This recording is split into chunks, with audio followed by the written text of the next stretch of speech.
Alright guys, back at it again in our Black Sabbath album review series. We're about on the latter half of the 80s here. In 1986, looking at this album right here, Black Sabbath, featuring Tony Iommi. There's kind of a funny story about that. Seventh Star.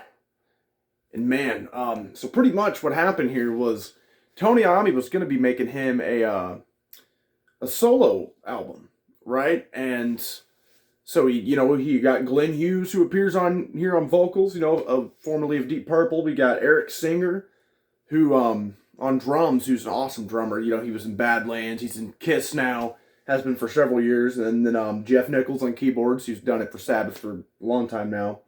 I'm not really sure who Gordon or Dave the Beast Spitz is on bass. I feel like I've heard that name, but I'm not ringing a bell.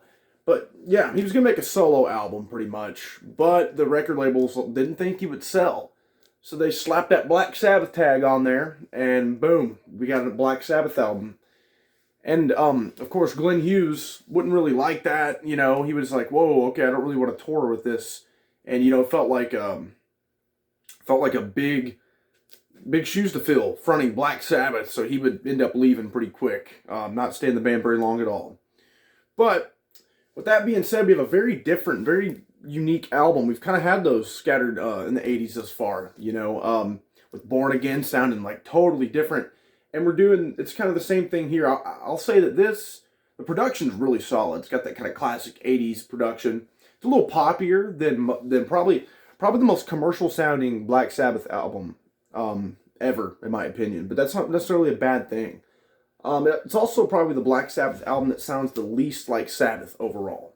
And again, not necessarily a bad thing. It's different, But we open it up with In for the Kill. Sorry. In for the Kill. And a really, really cool opener that just kind of sets the tone here. You get some cool little background vocals going on with the incredible vocal range of Glenn Hughes. He's done stuff, like I said, with Deep Purple, Trapeze. Incredible vocalist and bass player. I'm kind of surprised he even played bass on here.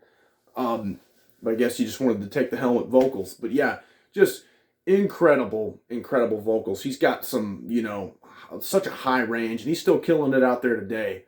Yeah, In for the Kill is just such a solid opener, kind of a faster one to, open it up.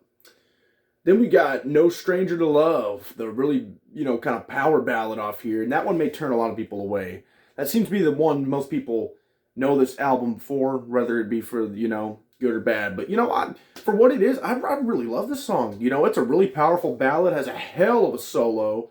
And, it's got kind of it's real moody sounding. And, again, Glenn Hughes is a freaking highlight here because his vocals are just incredible. He never disappoints. Never has before, in my opinion. He's just incredible. And, he sure as hell don't do it on this. No Stranger to Love is just such a cool ballad, And I feel like if this song in particular wasn't, a Black Sabbath song, and maybe it was just a Tony Iommi solo song, maybe people would like it more. And I think that about this whole album. If this album would have been actually released as Tony Iommi solo album, people would dig it more. But yeah, No Stranger to Love, one of my favorites off here, like for sure. Then we get Turned to Stone, another solid kind of rocker on here with some pretty cool riff going on. I wouldn't say it's my favorite off here. In fact, I would say it's probably, because I'm not really talking about the two little interlude and, epilogue there. But I'd say probably this one and In for the Kill are probably my least two favorites, but they're solid. They're not filler at all. I like Turn to Stone. It's a really cool song. Then we get Sphinx, the Guardian, and that's kind of a little interlude, kind of to set up the, and it's cool. It has a spot. It's not too long or anything. Just kind of a dark, mystical kind of feel going on. And then, boom, you kick into my favorite track off here that does sound a lot like Sabbath. Probably the track that sounds the most like Sabbath on here, and that is the title track, Seventh Star. Man, the riff on this is just such a badass one, and the power of this song it's such a powerful song, the way the riff is, and again, the vocals from Glenn Hughes, especially in the chorus, it's got like, it's almost like the whole the verse riff and all that incredible riff going on from Miami. It's like building and building and building, just kind of trucking on and grinding on. Love, love, love the title track here.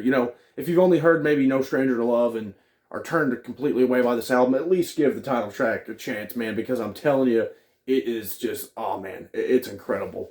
That's a classic Sabbath track in my book. And it reminds me a lot, like the pacing and kind of the groove too. It reminds me a lot of like, the title track, Heaven and Hell, that kind of thing going on. So then we open up side 2 with Danger Zone. And man, that's one of my favorites too. I absolutely love Danger Zone. Really, really cool. And with some pretty good, solid bass work from the Spitz guy.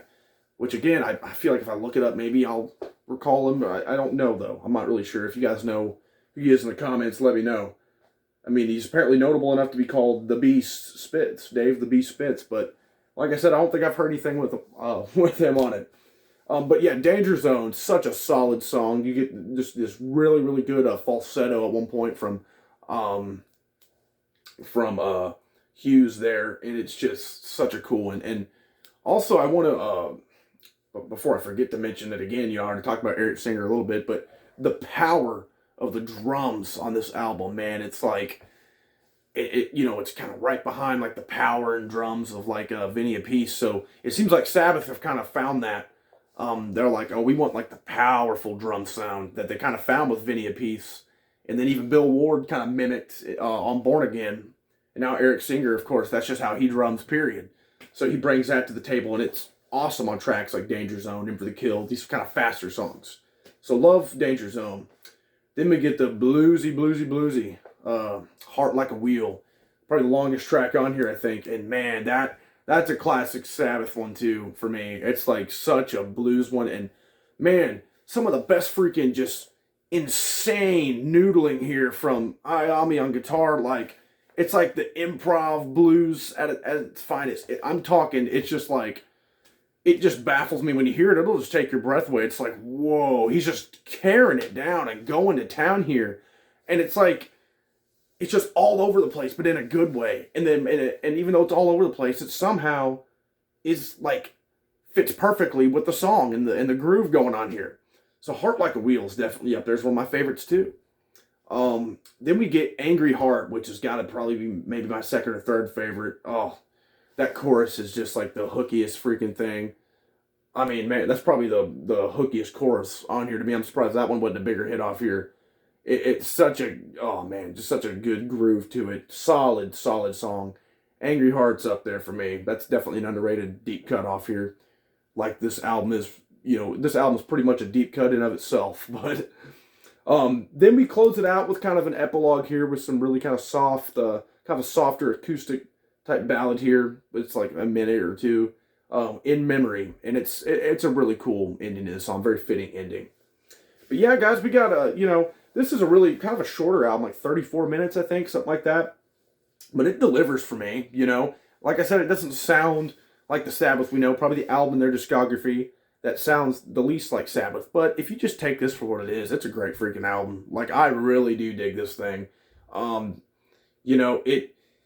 really, not that it's an excuse or anything, but I mean, it really is kind of true. I mean, this was not supposed to be a Sabbath album, so of course it's not going to sound like all their other stuff. And, but I think this album, it's known more for No Stranger to Love, that just turns people away, even though I totally dig that song.